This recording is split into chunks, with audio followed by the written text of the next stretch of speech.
karena macet jadi aku berhenti di depan hotel.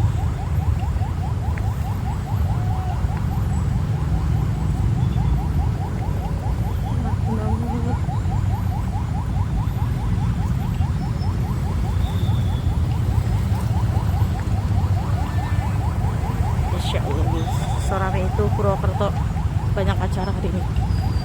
Karena saja menyambut Bruna kita, please welcome on the stage Ustaz Hanan Ataki. Masya Allah.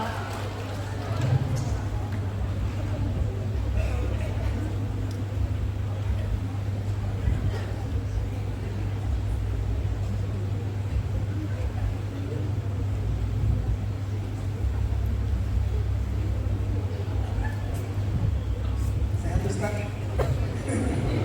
Simpak hari ini, semangat. Alhamdulillah, kamu sehat. Alhamdulillah. Sehat. Alhamdulillah sehat. Yang jomblo-jomblo bisa bilang sehat. Masya Allah, luar biasa ya orang Purwokerto ya.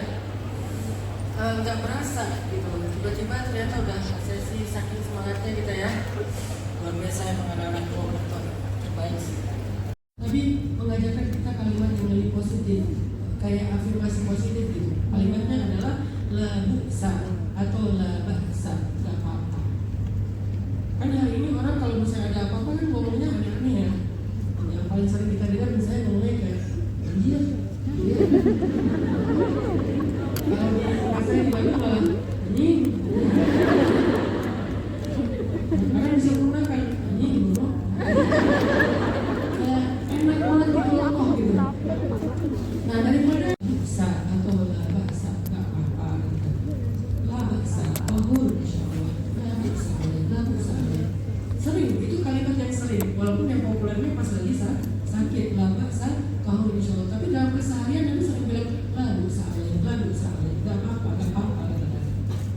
Nah sekarang kita pengen belajar sedahsyat apa kata-kata bencana yang dalam bahasa Arab adalah la baksa untuk menjadi life hacks kita ketika kita mendapatkan kesulitan hidup. Bisa nggak dengan kata-kata itu kita ngejalanin kesulitan itu lebih bermakna lagi gitu, lebih mudah lagi. Apa yang terkandung di dalam kata-kata la baksa alaih atau la baksa? Kata para ulama, sekurang-kurangnya ada 3 makna atau 3 pesan yang terkandung di dalam kata-kata bencana atau la baksa. Dan kita pengen menerapkan 3 hal ini dalam hidup kita. Berdamai itu artinya menerima. Sakit, ya udah kita terima. Sulit, ya udah kita terima. Gagal, ya udah kita terima. Ngerasa pernah melakukan kesalahan yang besar di masa lalu, ya udah kita terima. Kita berdamai dan menerima sebuah kenyataan.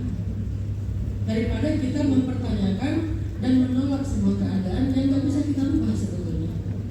Karena hari ini banyak banget orang yang ketika mendapatkan kesulitan hidup, dia justru mempertanyakan, menolak dengan mengatakan kenapa saya, apa maunya Allah, emang gak adil, kok jadi kayak gini, kenapa ini, kenapa itu. Atau dia kayak menolak gitu, harusnya ini gak terjadi, harusnya saya gak ngalamin ini, harusnya begini, harusnya begitu.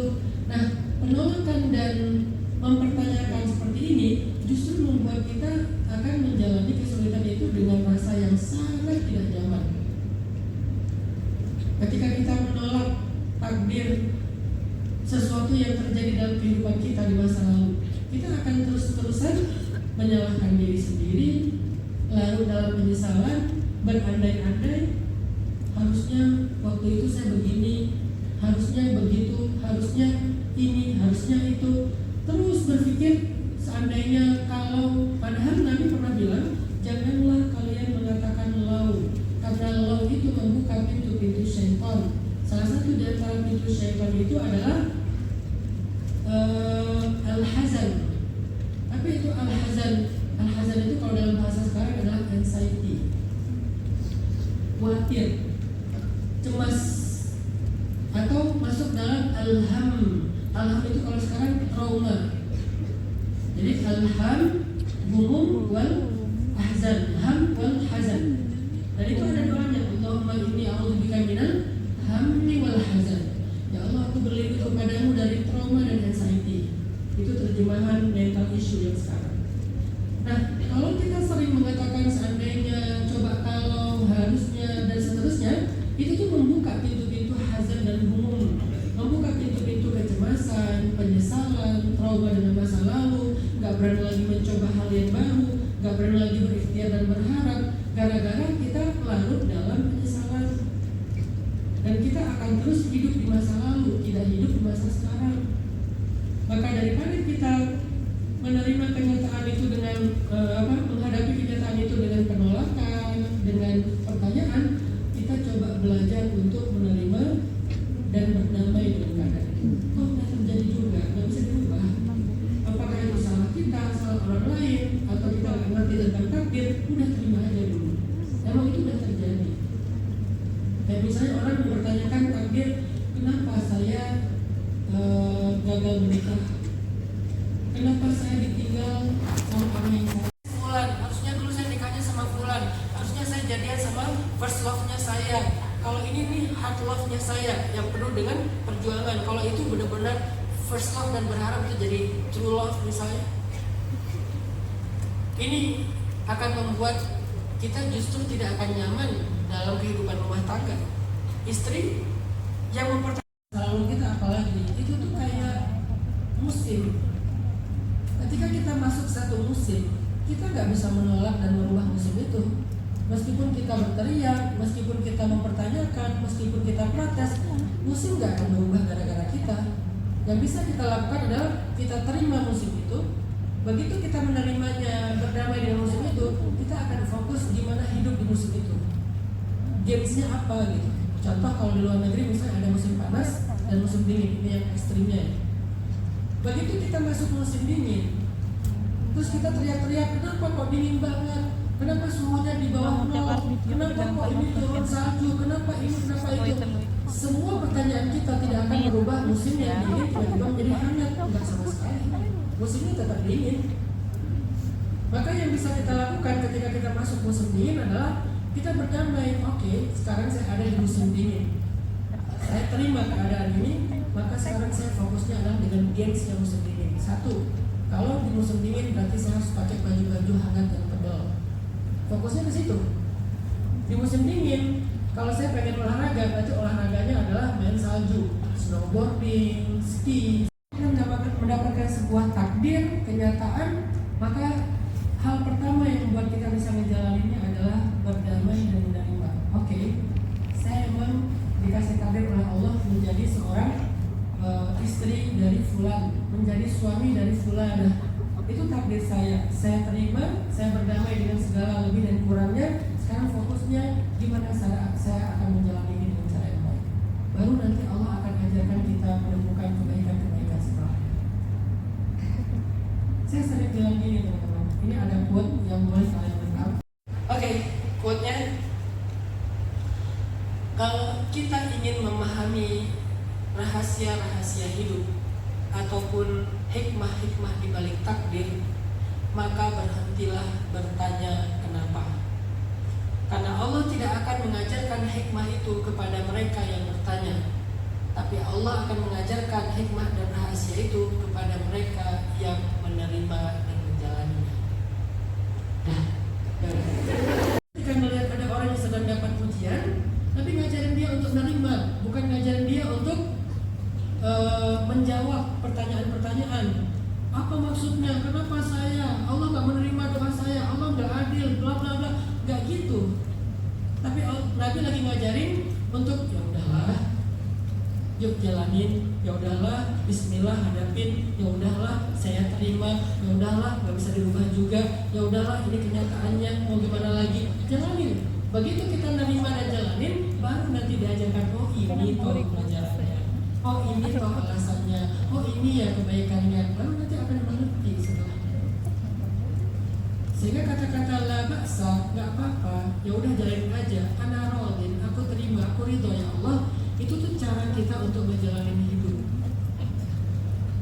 Begitu kita tahu misalnya suami saya adalah fulan, ya udah berusaha, ayo tetap berharap.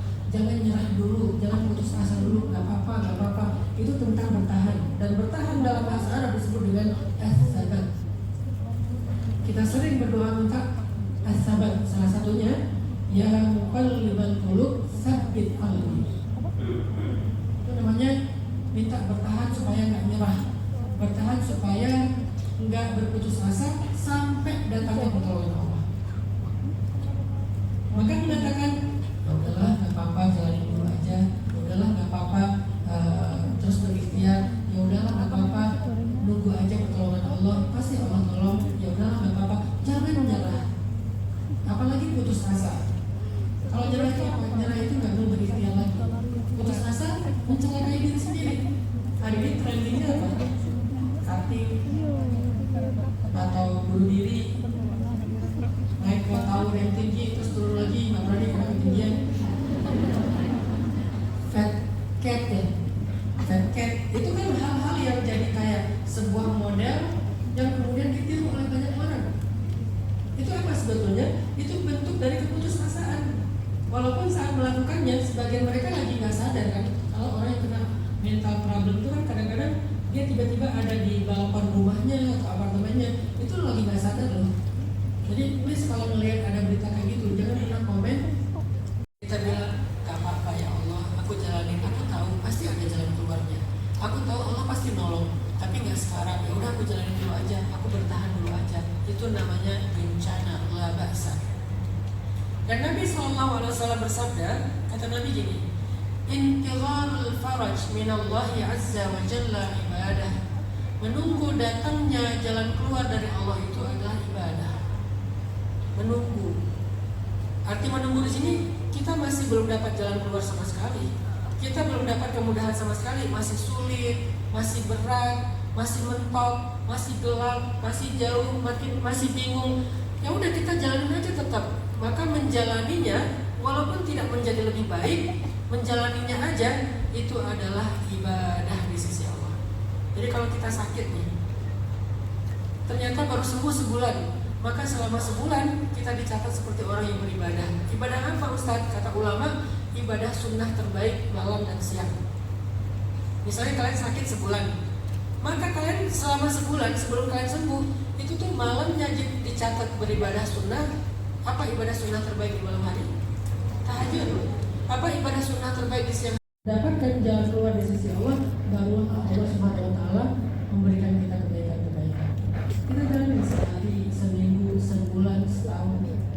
Itu yang disebut dengan bencana yang kedua, bertahan ketika kita sedang sulit.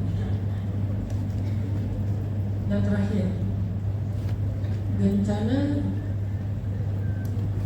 yang diucapkan kepada sesama manusia.